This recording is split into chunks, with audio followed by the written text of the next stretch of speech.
So after Puck here broke the news a while back on our first podcast of the year that there was going to be a sixth NZIHL team, another team in Auckland, I might add, we finally have the details. And Joe, they're called the Auckland Mako. What do you make of the name? What do you make of the logo?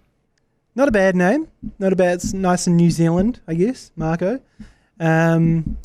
I mean, I'm a Ducks fan, so I hate anything that looks like a San Jose Sharks, and it kind of looks a bit like a San Jose Sharks logo. But it's cool. It's nice and slick. It's different than anything else that's in the NZIHL so far. Yeah, like it's definitely got a real clean, modern look. I know what you mean. It's a little bit different to what we've seen in the NZIHL. The logo I do really like. I wonder if we can say fins up, because you know how you got the rugby team, the Tasman Marcos, and their whole thing is hashtag fins up. I wonder what this team's catchphrase or battle cry could be. But of course, in the release, as well as the name and the logo, we know a bit more details about the team as well. And the whole idea of it being that it's meant to be like a pathway team for under 23 players from around the country. It's not just Auckland-based players. They're pulling players from around the regions. And it's basically creating a development, like a pipeline to get them into the NZIHL, get them some more ice time.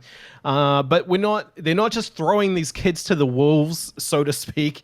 There is going to be NZIHL veterans with them, providing leadership and experience, which I think is a really good move. I think it's good not just having the younger players on the team, and you got a little bit of a mix there. But outside of that, the really big thing is we got a jersey reveal as well. Now, I think we've got two very conflicting opinions here on the jersey. I'll go. You can go first, Joe. I like it. I like it. Like I said before, and this is probably a really low barrier thing. Like, it's better than what I expected it to be. I thought it might have been a bit of a shit show, but it's kind of cool. It's nice and it's fully black, I guess, with a bit of silver and white in it. Will look pretty slick on the ice. Does it, firstly, before I get into my point, does it replace the Dunedin Thunder as your favorite NZIHL jersey?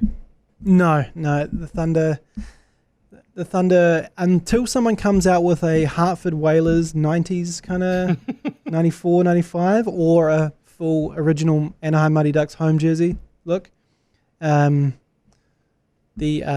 Dunedin Thunder will be my jersey of choice. It does kind of look like a national team jersey to me. I think if you threw the NZIHF logo on there, or the Ice Blacks logo, or the Iceburns logo, it wouldn't look out of place with that team on the ice at all. The black, the silver, and the white, it does look very striking, but it gives off more of a vibe of a New Zealand team, not an Auckland team.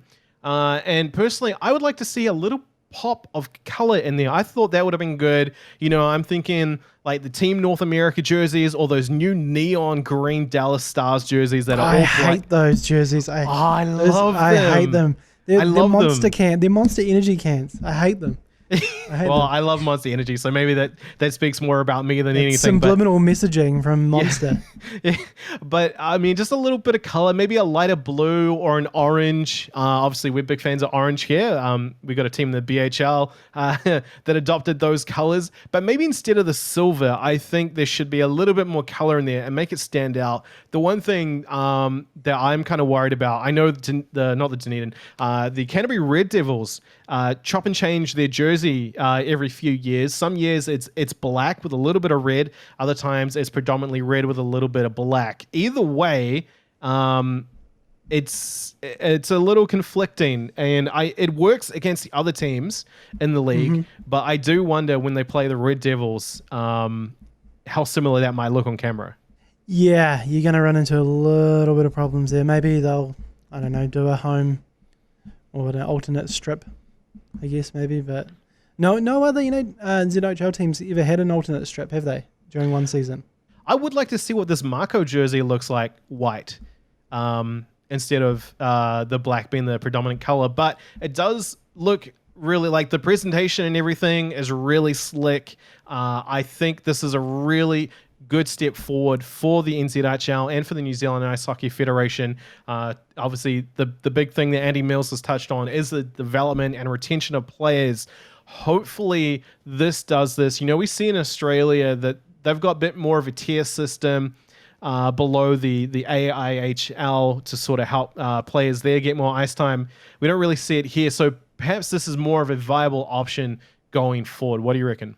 Anything's better than the situation we've got now where kids are just leaving once they don't, there is nowhere for them to go really, and we've talked about it many times that we've lost so many good athletes just because, they don't make that NZIHL level, or they're kind of on get the stuck cusp, on the fourth line, and they get sit on the bench, and and they kind of just, it's so expensive. It's like, oh well, I'll go and do something else.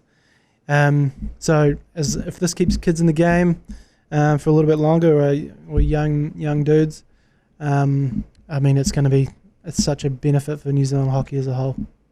Yeah, so kudos to you, NZIHL, NZIHF. We can't wait to hear more details about the Auckland Mako. But for now, guys, let us know in the comments below, what do you think of the name, the jersey, and the logo? We'd love to hear from you. Until then, this is Joe and Logan from Puck here. See you later. See you later.